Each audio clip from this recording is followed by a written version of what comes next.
Ya,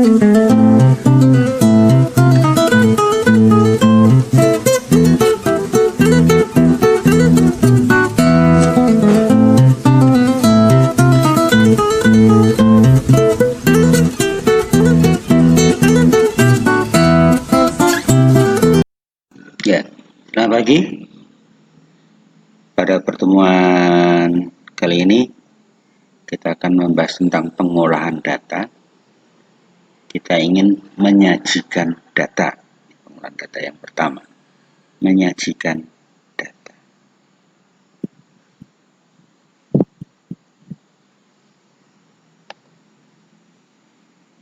Ya, contoh ini sebuah kisah atau sebuah contoh kasus. Ada 10 anak siswa kelas 6 kemudian mendapatkan nilai hasil ulangan matematika misalnya. Ya, ada 10 anak. Kemudian kita lihat hasilnya seperti ini. Ya, Jonathan mendapatkan nilai 8, Angelin 8, Samuel 7, Mikael 9, Rehan 9, Gaby 9, Kenzi 10, Lin Yutin 8, Fenisita 9, Melita 9. Ya, ini ada beberapa tokoh, ya, ada 10 orang yang mendapatkan nilai ulangan matematika seperti itu. Ya.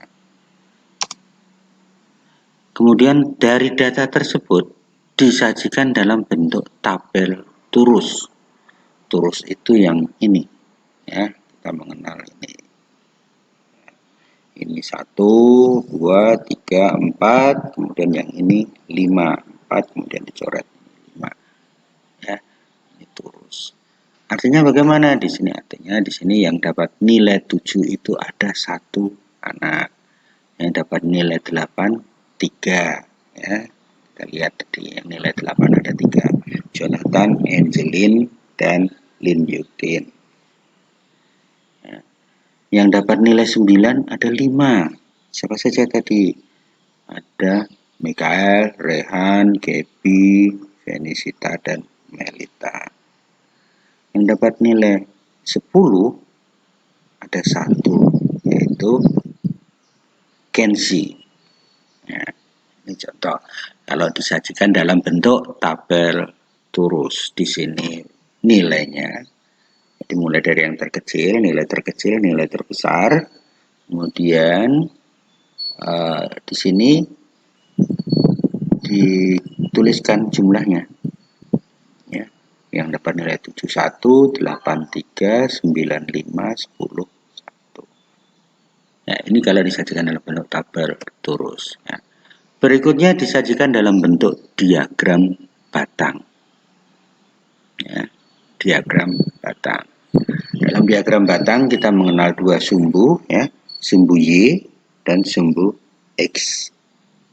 Sumbu Y ini yang horizontal, vertikal maksud saya. Sumbu Y yang horizontal adalah sumbu X. Ya, di sini kita lihat nilai 7, 8, 9, 10. Yang nilainya 7 ada 1 anak. Dari data tadi kan, berarti pertemuan dari 7 dan 1. Oh, di sini kita gambarkan sebuah batangnya. Kemudian nilai 8 ada 3. Nilai 9 kita perhatikan ada 5. Nilai 10 ada 1. Ya, dengan diagram batang ini kita juga bisa melihat data yang tersedia. Ya, jadi ada beberapa cara penyajian data tadi sudah dengan tabel, dengan diagram batang. Berikutnya dengan diagram garis. Hampir sama dengan diagram batang, hanya di sini kita menarik garis. Jadi titik pertemuan antara nilai 7 dan jumlah siswanya 1 tadi yang mendapat nilai 7, dibuatlah sebuah titik. Kemudian 8, yang ada 3 orang tadi, pertemuannya dibuat titik, kemudian 9 ada 5, ini 5 ya, 1 titik, kemudian 10 ada 1 orang. Dari titik-titik ini kemudian dihubungkan dengan garis. 1, 2. Ya, ini sudah menggambarkan kondisi dari data yang ada tadi. Ini disajikan dalam bentuk diagram garis.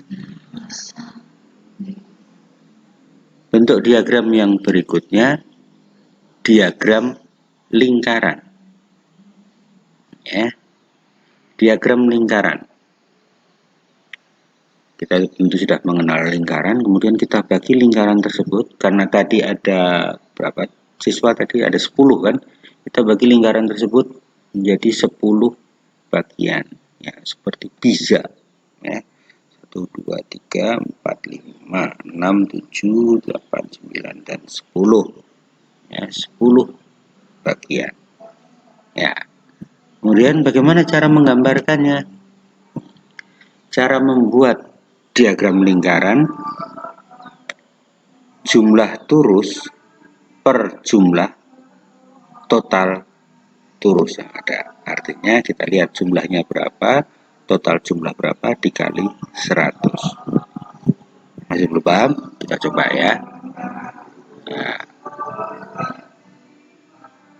terus sini nilai 7, yang nilainya 7 itu ada 1 dari 10 anak. Ya, yang nilai 7 itu ada 1 dari 10 anak dikali 100, hasilnya 10%. Oh, 1 bagian di sini. Berikutnya, yang nilai 8, nilai 8 tadi ada 3. 3 dari 10 anak. 3 per 10 kali 100. Jadi 30%. 3 bagian di sini. 1, 2, 3. Kemudian yang nilai 9. Nilai 9 itu 5 per 10. 5 per 10. 5 orang yang mendapatkan nilai 9 dari 10 anak. Jadi 50%. Ya, yang mendapatkan nilai 10 itu 1 dari 10 anak. Itu dari 10 anak. Jadi